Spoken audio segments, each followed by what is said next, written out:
Peep the shirt. That's what my girlfriend got me. It's pretty dope. Thought I'd show it off. Alright, what's up guys? Sorry for the messy room and messy hair. Today I decided to do something a little bit unconventional, untraditional. I'm gonna show y'all how I mix smooth R&B / pop vocals for the sm7b. Yeah, this is the way that I do it. I don't think there's a right or wrong way. It's really just preference and taste. Let's just dive right into it. How about that? Let's dive into it. Let's hop into Ableton. Alright guys, we are finally inside of Ableton. Ableton, I'm inside you. Yeah, let's show a before and after. Baby, won't you gonna come through?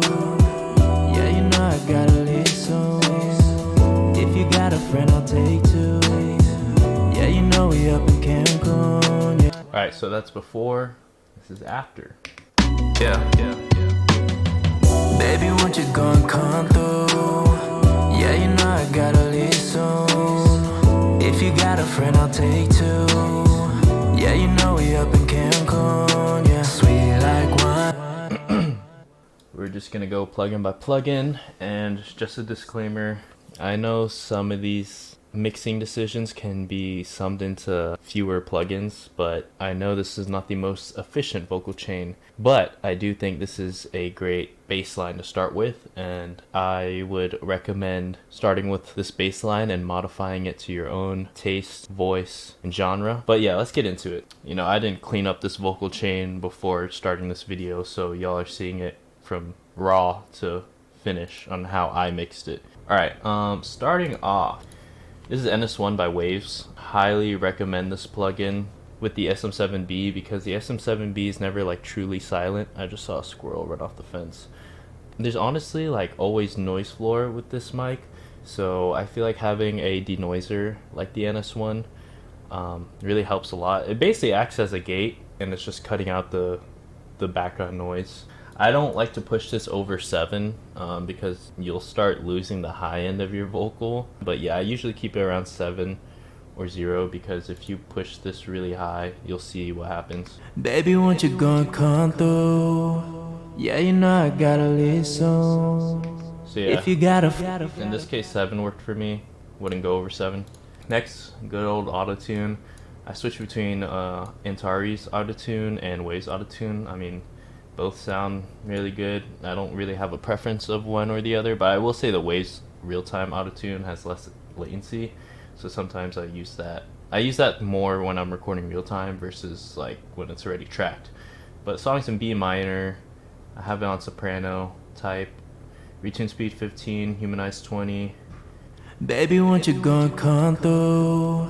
Yeah, you know I gotta leave soon. Next up, we have our first EQ.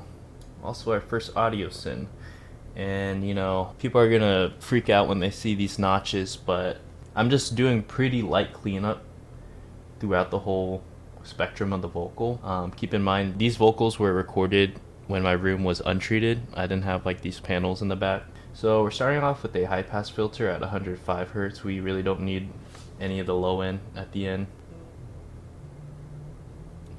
Just unnecessary low end that doesn't need to be there. Next off, I'm cutting about like 4 decibels around 165 Hertz. Sometimes I'll do 150 Hertz. Unnecessary low end boominess.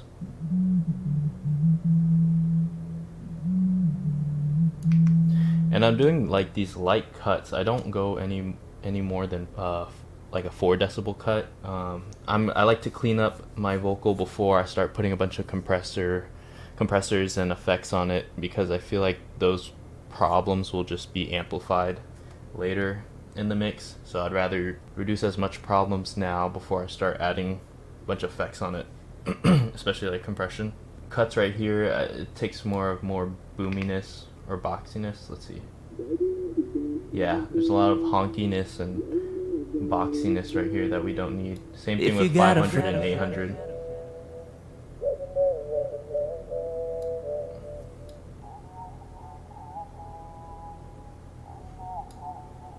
I think there's a sharp frequency here. More high-end honkiness. And I have a lot of beef with the 2000 and 3000 Hertz. There's always frequencies that are just really like sharp and piercing to the ear.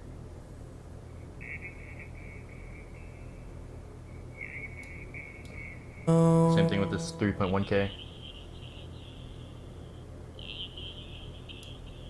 And same thing with this 5.4K.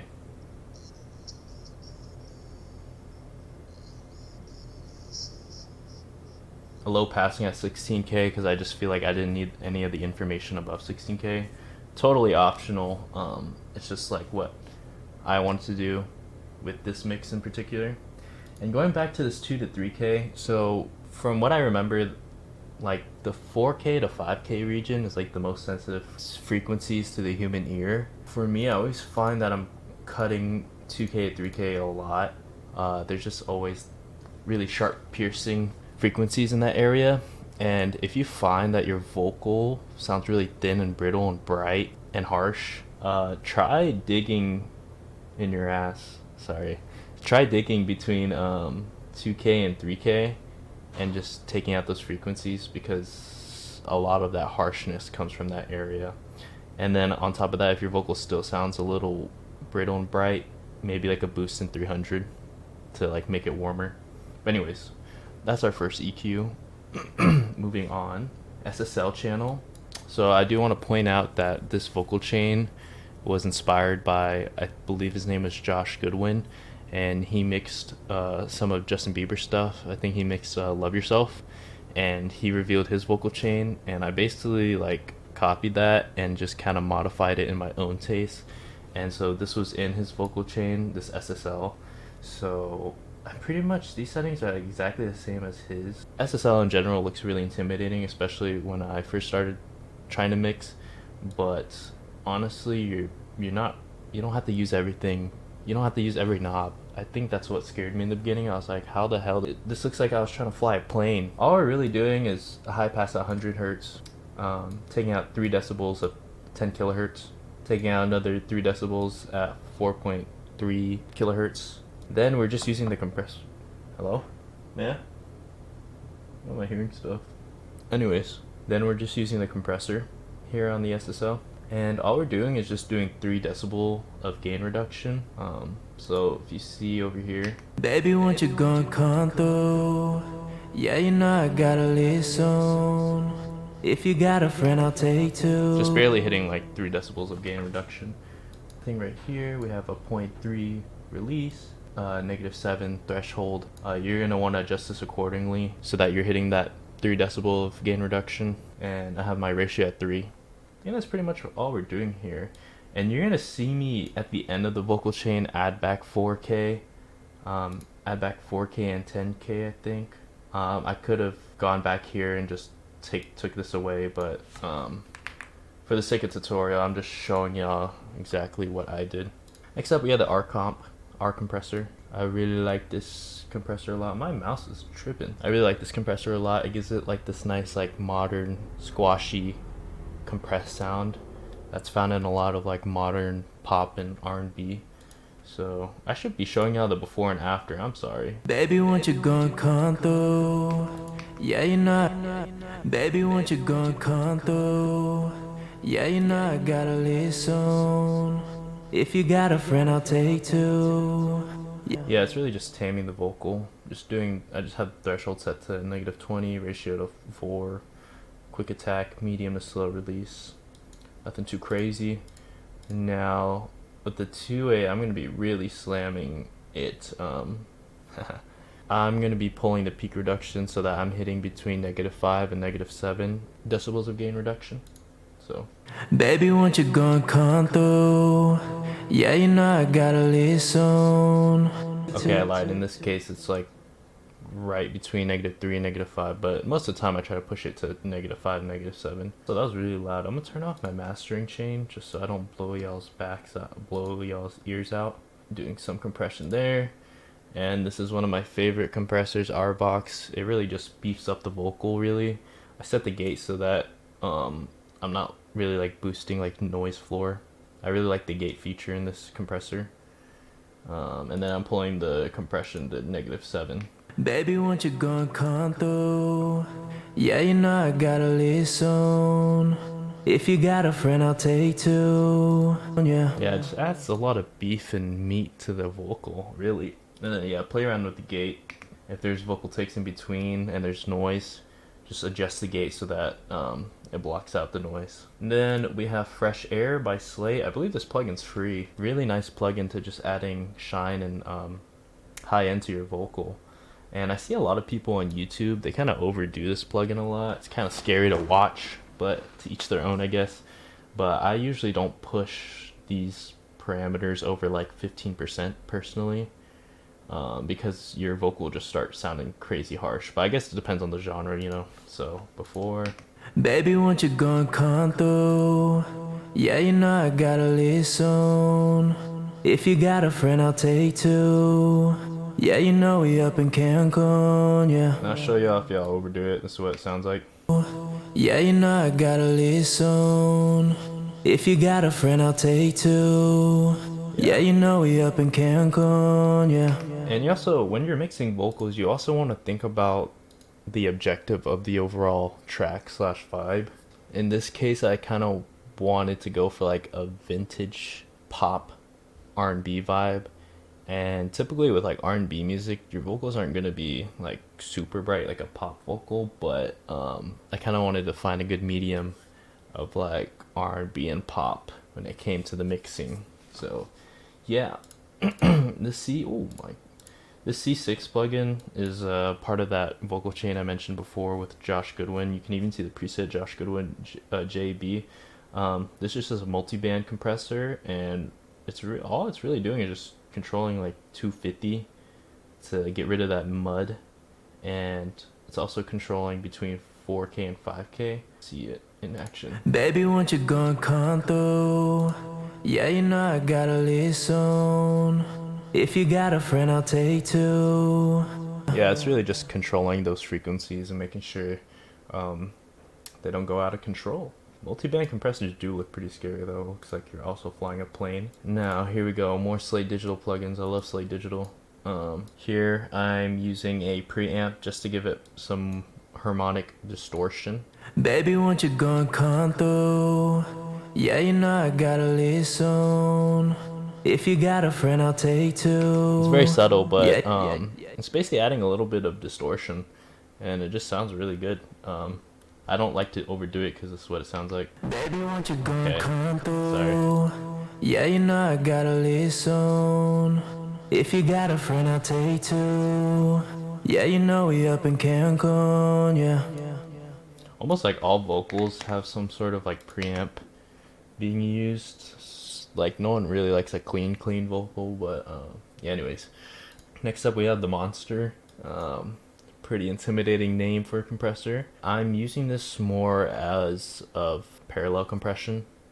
I basically dial this to be like really heavy, and then I dial back the mix knob to kind of just blend in with the vocal before. Baby, won't you gonna come through? Yeah, you know I gotta listen. If you got a friend, I'll take two. Yeah, you know we up in... So yeah, it's really slamming that vocal, and I'm just dialing back the mix knob. Let's see what it sounds like 100%. Baby, won't you gonna come through? Yeah, you know I gotta listen. Yeah, I find 40% Yeah, you know we... And here we go with another EQ. In this case, I took out more 10K, and I'm taking out more of 2K. Baby, won't you gonna come through? Yeah, you know I gotta listen. If you got a friend, I'll take two. Using this EQ will definitely depend on your use case and if you feel like you want to take out 10K or 2K. But yeah, that's all I really did there. Here I just have damn. Here I just have a Fab Filter Pro De-esser just to get rid of the S's and the harshness. Baby, won't you gonna come through? Yeah, you know I gotta listen. What's being taken out?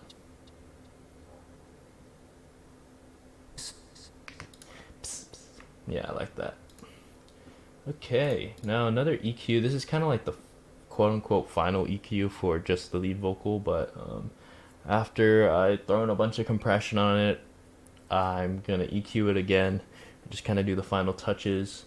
And honestly, like the sm7b requires a lot of processing to make it sound good. That's what I found from my experience and other people's experience.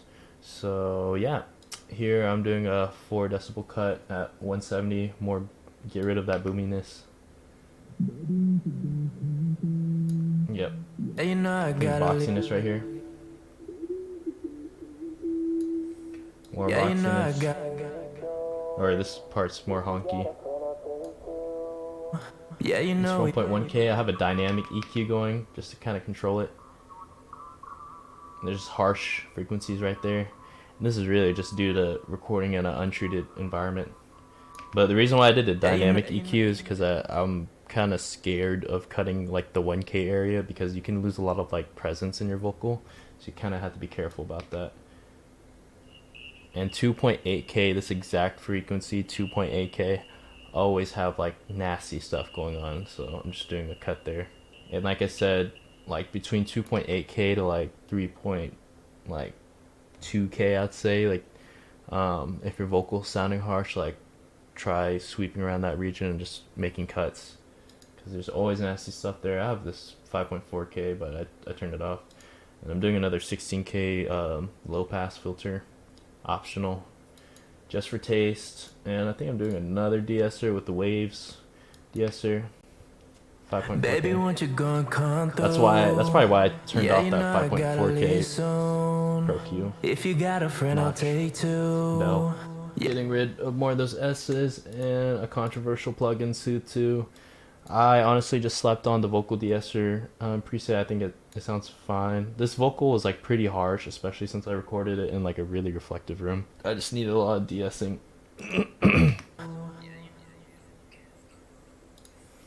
Yep, just getting rid of more of the harshness. And then I have all my vocals grouped to this Vox group, where I kind of did some more EQing, just really honing. This is like my harmonies, my doubles, like everything, where I'm cutting that 150 hertz because I always have a lot of boominess built up, more 400, 500, and I'm boosting like 1k, cutting that same frequencies 2.8k, boosting 4k, 8k, and it seems counterintuitive because in the beginning of my vocal chain, I was taking out. I kind of like start off removing that 4k and 10k, and I kind of like add it back in later. You could totally just not have to do this and just dial, like add back in that 4k, 8k from the beginning of our vocal chain, like we did in the SSL, and I think we also did in the virtual mix rack. And the reason why I did it this, I was just like mixing on the go. That's just how my brain works. I just added it back in later. But yeah, like I said, this vocal chain's not the most efficient, but if you can use it as a starting baseline, I think it's a pretty solid vocal chain. This is just how I mix, you know, subjective. I don't think there's a right or wrong, but it works for me. I like it, so yeah. So yeah, let's hear it again. Baby, won't you go and come through? Yeah, you know I gotta leave soon. If you got a friend, I'll take two.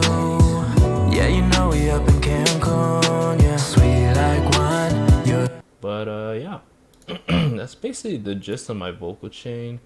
And then I have, let's see, what reverbs is this being sent to? I have a plate verb. baby, won't you go and come through? Yeah, you know I gotta leave soon. If you got a friend, I'll Nothing take too crazy, just Valhalla. Holla holla Gedala, and I have just an H delay going on. baby, won't you go and come through? Yeah, you know I gotta leave soon. If you got a friend, I'll Delay set to 1/4, feedback on 35, low pass on 7k, high pass on 100. I honestly could have high passed a little bit more on this, but and then I have a hug glue compressor, but this is really just acting as a side chain. So I have a side chain to the Vox group, so anytime there's like a vocal that plays in the track, the delay will kind of duck so it doesn't get in the way of that vocal. Oldest trick in the book. yeah, you know I gotta leave See that soon. needle hitting. Yeah, that's pretty much it. I hope y'all enjoy this video. This video is way too long, but yeah, if y'all want to see other tutorials, I'm happy to make them because I like talking about this stuff. It's really interesting to me. But yeah, let me know. Peace.